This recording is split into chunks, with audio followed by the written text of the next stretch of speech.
La question d'aujourd'hui est sans doute la tienne.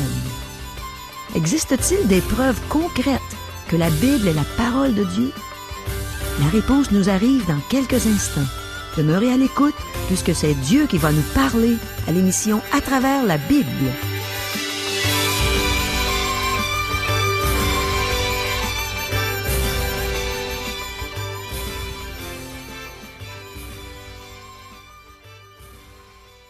Bonjour mes amis, ici Caro. Beaucoup de gens mettent en doute l'authenticité de la Bible comme étant la parole de Dieu. Je me suis moi-même déjà posé toutes ces questions, alors les voici. Quelles sont les preuves qui vont me convaincre que la Bible est réellement la parole de Dieu? Comment la Bible a-t-elle été conservée jusqu'à ce jour? Est-ce que l'Écriture existait dans le temps de Moïse? Et sinon, comment Moïse aurait-il pu écrire cette portion de la Bible? Est-ce que les archéologues ont découvert des preuves concrètes à ce sujet? Comment peut-on savoir qu'une prophétie vient vraiment de Dieu et qu'elle prouve que la Bible est la parole de Dieu? Bonne question, n'est-ce pas? Alors Dieu est fidèle. On va encore avoir des réponses de sa part aujourd'hui. Dieu aime qu'on lui demande avec foi. Il aime donner, surtout quand il s'agit de se faire connaître à nous. Mais prions premièrement. Oui, mon Dieu, on veut que tu te fasses connaître à nous davantage aujourd'hui. On s'attend à toi, mais on veut que tu nous donnes une révélation spéciale aujourd'hui. Parle-nous, Seigneur, enseigne-nous profondément. On t'écoute de tout notre cœur. Amen. Régent, Dieu t'a choisi pour nous donner son enseignement. On t'écoute. Merci, Caro. Nous poursuivons cette belle et grande introduction au livre des livres, la Bible. Oui, mes chers amis, l'étude de l'écriture, écriture avec le grand E majuscule. J'ai passé beaucoup de temps ici à parler à propos du livre que nous allons parcourir pendant les 5 prochaines années, la Bible. Je veux dire une bonne parole en sa faveur, et c'est pourquoi nous avons pris tout ce temps supplémentaire alors qu'elle est attaquée comme aucun autre livre l'est aujourd'hui. Nous allons aborder cette étude de la Bible en elle-même, et nous allons commencer à parler des instructions qui vous sont suggérées pour étudier la Bible à la lumière de ce que nous avons déjà dit. Quelques conseils pratiques que nous allons entendre et regarder ensemble. La preuve ou les preuves que la Bible est la parole de Dieu. Oh, je vous entends déjà là me dire, mais Régent, comment sais-tu que la Bible est la parole de Dieu? Eh bien, c'est une bonne question, cher ami, et elle devrait être posée, et une réponse devrait lui être donnée.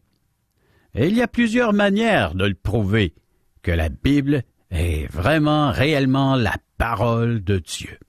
Il y a des preuves internes que nous allons examiner, bien sûr, en parcourant l'Écriture.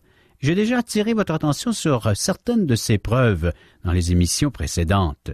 Une des preuves objectives, une des preuves externes est la conservation extraordinaire de la Bible. Intéressant que nous ayons cette parole aujourd'hui, n'est-ce pas? J'espère que vous en possédez une. Vous avez une Bible? Il y a beaucoup d'occasions où des gens ont brûlé des Bibles. Ils s'y ont opposés farouchement, fortement. Il y a eu beaucoup d'hostilité. Aujourd'hui, on ne brûle plus la Bible sur la place publique, parce que nous sommes un peu trop civilisés dans notre pays. Du moins, c'est ce que l'on pense. La manière dont on s'y prend aujourd'hui, c'est de l'interdire plutôt dans nos écoles et dans plusieurs autres endroits. Et pourtant, on dit qu'on a un libre choix de religion et qu'on a la liberté de parole aujourd'hui. Une personne qui possède sa Bible ne serait-elle pas libre de vouloir la lire? Et tel que nous l'avons mentionné auparavant, les jeunes en sont privés de cette littérature la plus extraordinaire qu'est la Bible. En dépit de toutes les attaques qui lui ont été faites, la Bible existe encore. Et bien sûr, elle est toujours parmi les best-sellers, c'est-à-dire les meilleurs vendeurs. Pendant plusieurs années, elle était le best-seller. Mais elle ne l'est plus aujourd'hui. Je regrette d'être obligé de dire ça, mais c'est vrai qu'elle n'est plus le meilleur vendeur. Et ceci est certainement un commentaire au sujet de notre société contemporaine, révélant que la Bible n'occupe pas la place qu'elle occupait autrefois dans l'histoire et dans la vie de nos nations. Maintenant, je crois que la conservation de la Bible mérite notre considération. L'archéologie est une autre manière de savoir que la Bible est la parole de Dieu. Cette fameuse pelle des archéologues qui creusent et qui creusent, eh bien, a fait des grandes découvertes. Plusieurs choses qui ont prouvé qu'elle est la parole de Dieu. Par exemple, il y a ceux qui nient la paternité littéraire mosaïque du Pentateuque depuis plusieurs années, en se basant sur le fait que l'Écriture n'existait pas dans le temps de Moïse et qu'il n'aurait donc pas pu écrire le Pentateuque, les 5 premiers livres de la Bible. Maintenant, depuis des années, les archéologues découvrent des écrits qui reculent beaucoup plus loin que ceux de Moïse. Les archéologues ont fait de très grandes découvertes, d'autres preuves, maintes et maintes fois, comme par exemple la ville de Jéricho et ses murs qui se sont écroulés. Je crois qu'il y a des preuves à l'appui à cet endroit concernant la Bible. Et de plusieurs autres façons, l'archéologie a prouvé l'exactitude de nombreux lieux mentionnés dans la Bible. Il est assez intéressant de voir que lorsqu'on a trouvé les manuscrits du prophète Ésaïe, les manuscrits de la mer morte, les larges d'esprit ont sauté de joie parce qu'ils pensent avoir trouvé un argument qui mettrait la Bible en doute. Toutefois, les manuscrits n'ont pas mis la Bible en doute. Il semble que les larges d'esprit s'en sont grandement désintéressés assez rapidement. Ceci est un domaine dans lequel vous aimeriez peut-être faire des recherches par vous-même, car je ne peux pas élaborer ici sur le sujet au cours de cette brève étude. Il y a les preuves internes, telles que les prophéties. Oui, je vais vous donner une réponse à ceux qui me demanderaient ce que j'ai comme preuve concluante que la Bible est la parole de Dieu. Savez-vous ce que je suggérerais? Je mentionnerai les prophéties accomplies. Je crois que c'est la preuve qu'on ne peut pas y échapper. Une preuve qu'on ne peut pas contourner. La Bible est remplie de prophéties accomplies. Un quart de l'Écriture étant prophétique au moment où elle a été écrite. Elle dénonçait des choses qui devaient avoir lieu dans le futur. Une grande partie de cela, et même plus que les gens peuvent imaginer, est déjà accomplie.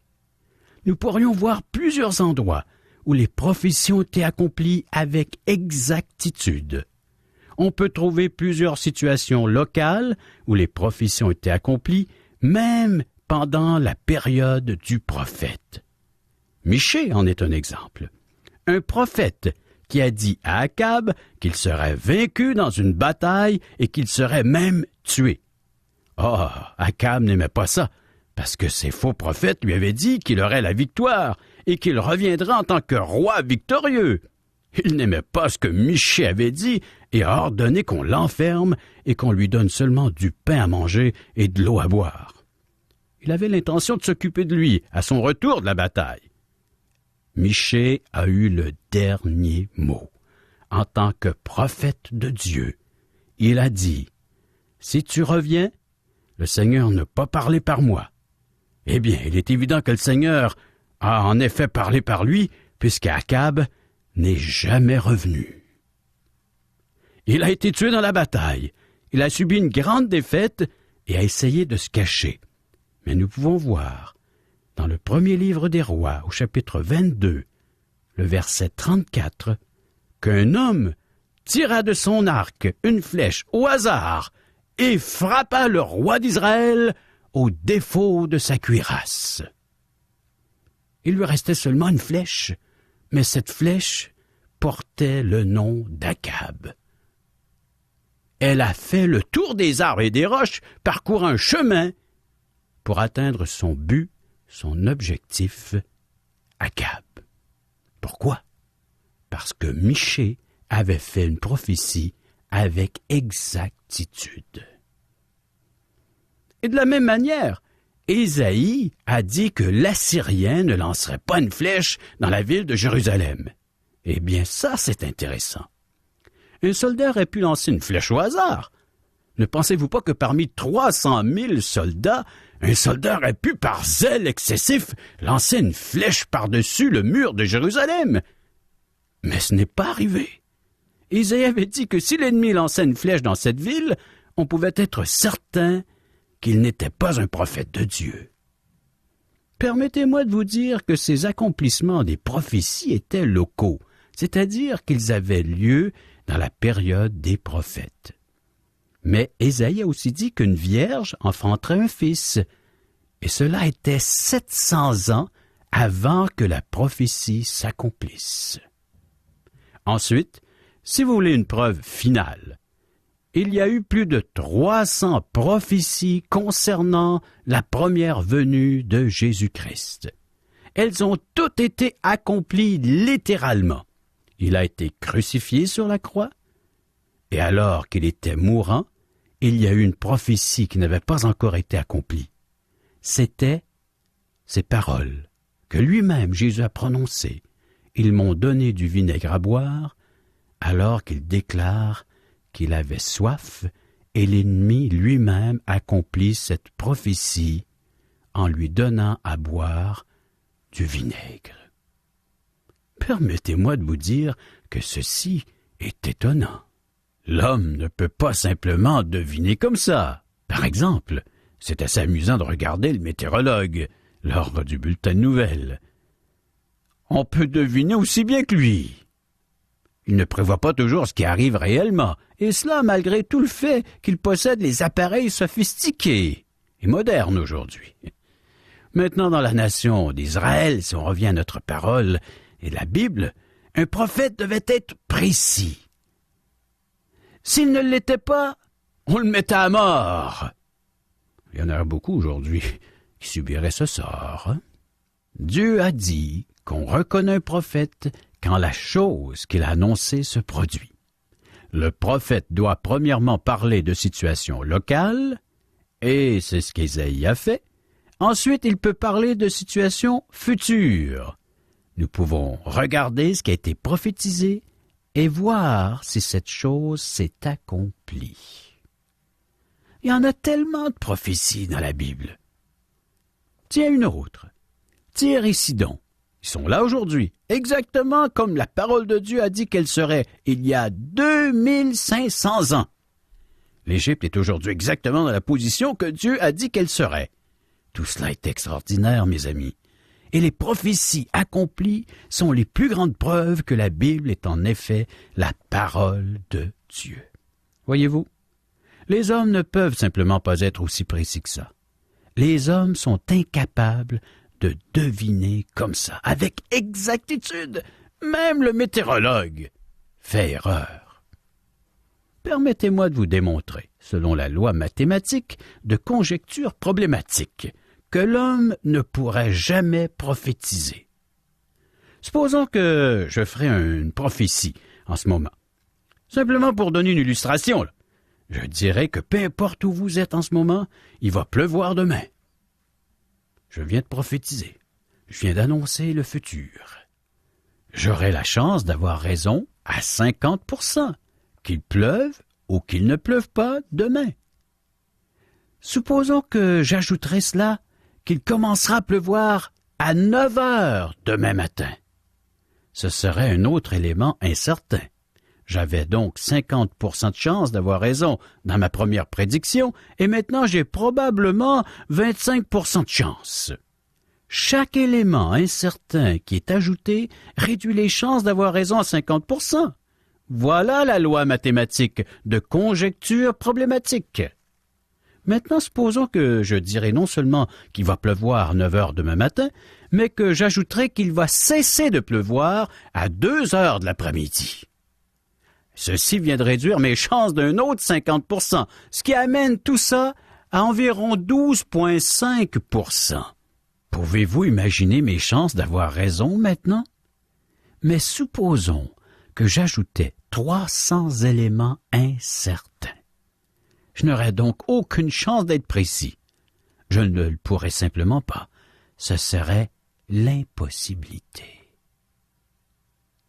Et si j'osais ajouter un troisième élément à ma petite histoire, simplement de vous dire qu'à 2 heures de l'après-midi, il va commencer à neiger.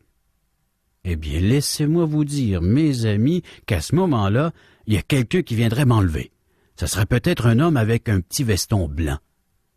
Il me dirait que j'ai besoin d'être enfermé immédiatement, j'ai besoin certainement de soins. Parce que je fais quelque chose d'absolument ridicule en prédisant quelque chose qui ne pourrait jamais arriver. Pourtant, la parole de Dieu est toujours précise, mon ami. La Bible va dans le domaine de l'impossibilité absolue. Et pour moi, c'est une preuve absolue qu'elle est la parole de Dieu. Il n'y a rien qui puisse s'y comparer. Je vous ai donné très peu d'exemples de prophéties accomplies, mais dans la parole de Dieu, il y a des prophéties, une après l'autre, qui se sont accomplies littéralement. En passant, je crois que ceci indique la manière dont les prophéties pour les choses à venir vont s'accomplir, parce que la Bible annonce encore des choses à venir, entre autres, les textes de l'Apocalypse, que nous étudierons ensemble dans les prochaines émissions. Une autre preuve que la Bible et la parole de Dieu, ce sont de nombreuses vies transformées.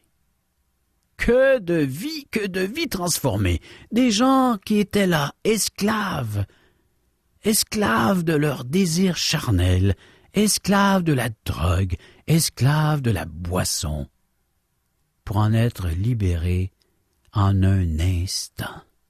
J'ai vu ce que la parole de Dieu peut faire dans la vie des hommes et des femmes, lorsqu'elle est crue et acceptée comme étant la parole de Dieu. Entre autres, un homme, probablement parmi ceux qui avaient le plus de problèmes, le plus de complexes, vivait le plus dans le péché. Il s'est mis à lire et à écouter la parole de Dieu. Il y a des gens qui entendent l'Évangile juste une fois et qui se convertissent. Je crois que c'est possible, et c'est merveilleux. Mais cet homme a lu et relu à maintes reprises la Bible. Il s'est mis à avoir des sentiments hostiles à l'égard de la parole de Dieu et à l'égard de ses messagers, ses porte-paroles, de ceux qui proclament et qui annoncent l'Évangile. Il s'était même mis en colère à l'égard de ces gens, de ces croyants, de ceux qui annoncent et proclament la bonne nouvelle. Il m'a même dit que s'il avait pu en rencontrer un sur sa route, il l'aurait frappé au visage.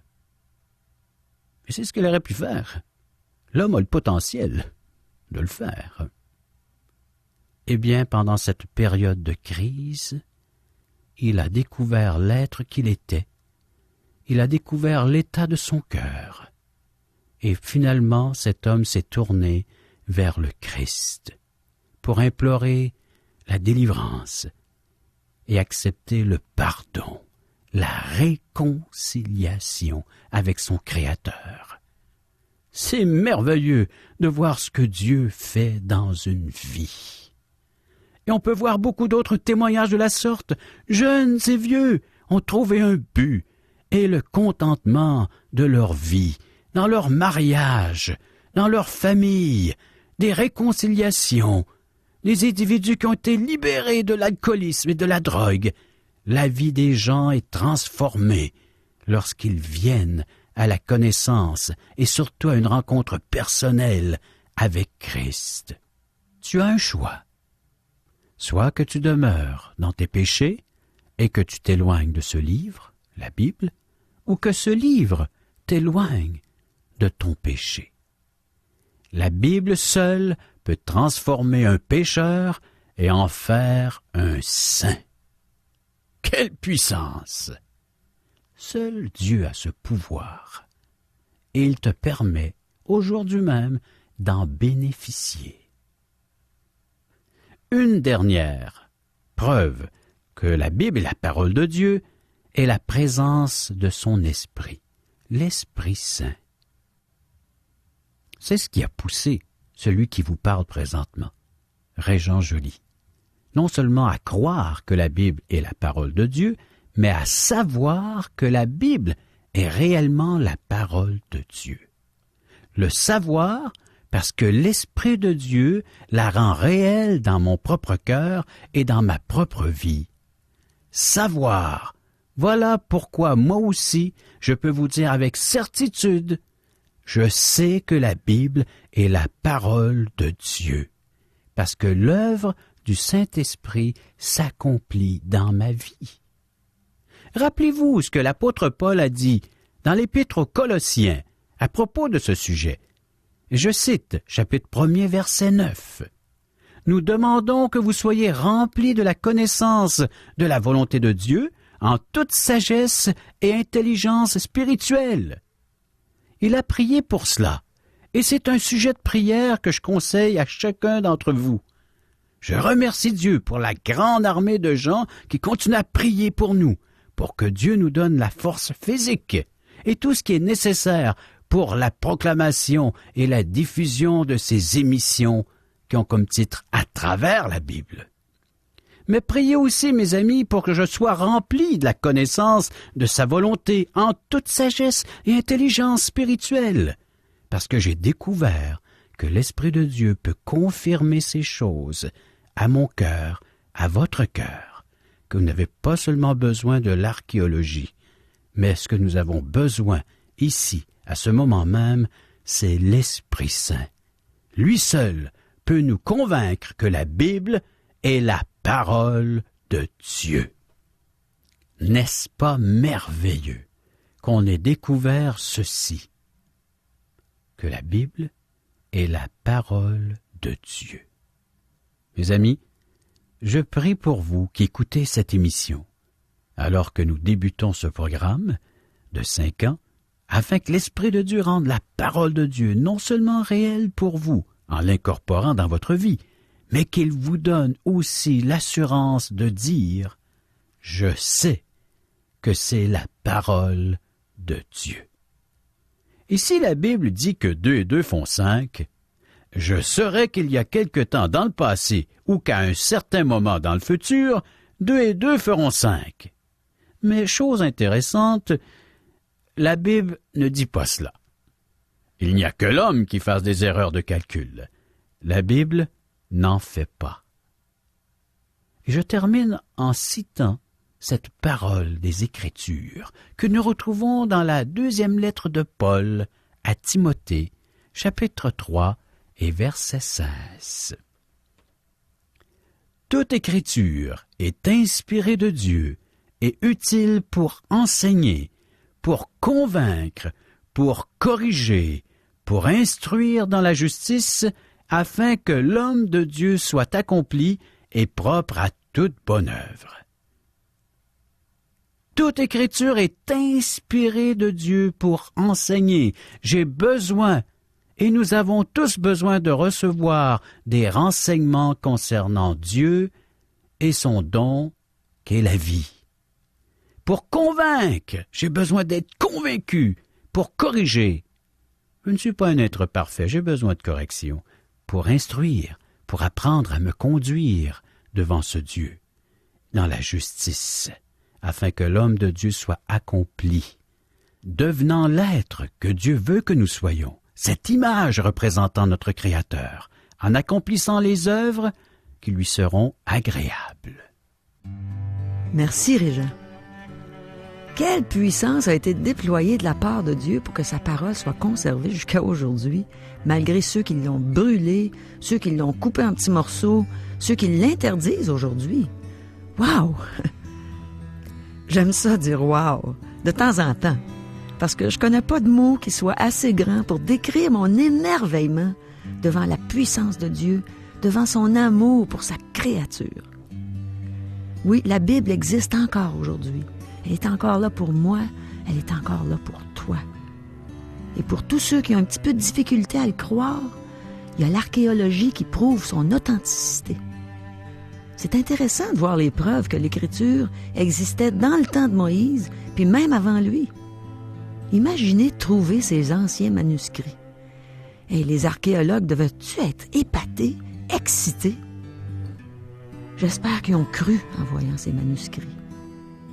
Mais encore là, si l'Esprit de Dieu ne convainc pas, c'est rien ni personne qui va le faire. Je suis vraiment heureuse que l'Esprit de Dieu m'ait convaincue que la Bible est la parole de Dieu.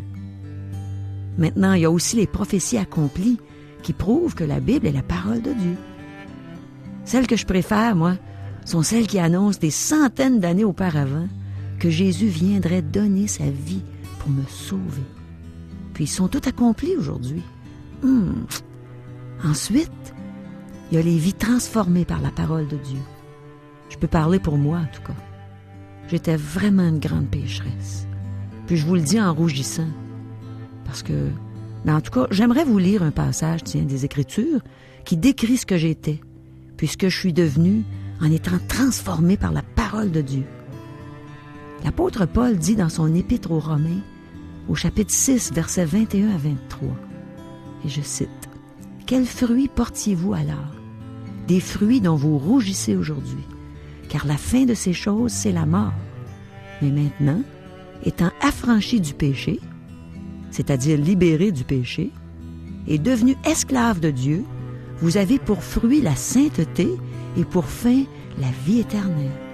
Car le salaire du péché, c'est la mort, mais le don gratuit de Dieu, c'est la vie éternelle en Jésus-Christ notre Seigneur. » Imaginez, moi, la petite Caro, pécheresse endurcie, là, qui un jour est transformée par la parole de Dieu.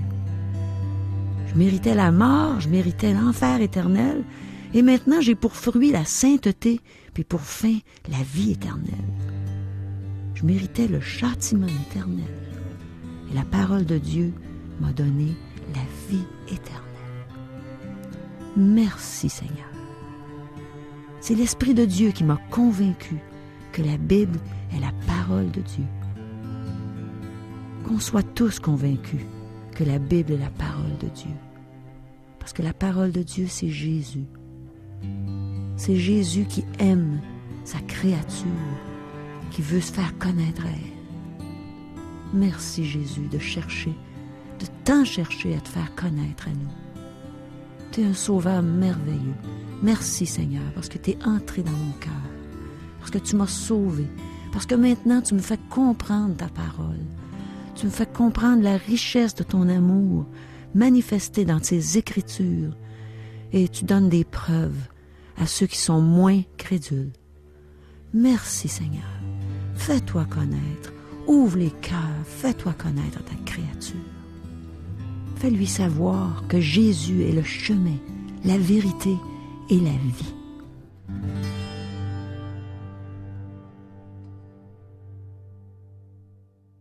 Vous avez des commentaires? Des questions?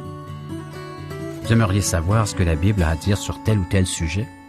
Écrivez-nous. Vous pouvez recevoir par le fait même des cours bibliques que nous offrons tout à fait gratuitement, ainsi que des invitations à assister à l'un de nos merveilleux déjeuners de l'espoir offerts à la grandeur du Québec, où vous pourrez entendre des témoignages de vie transformées par le message de la Bible.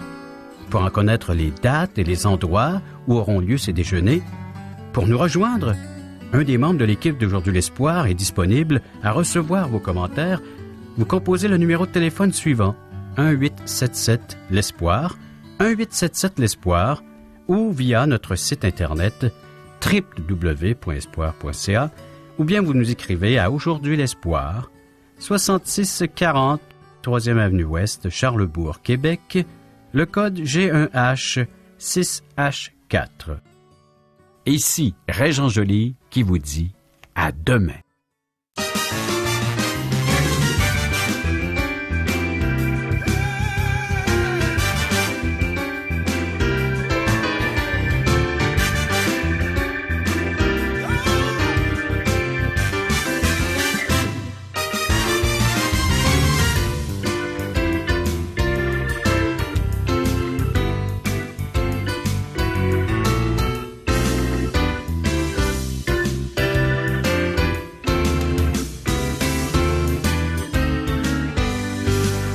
Cette émission vous a été présentée par Radio Espoir.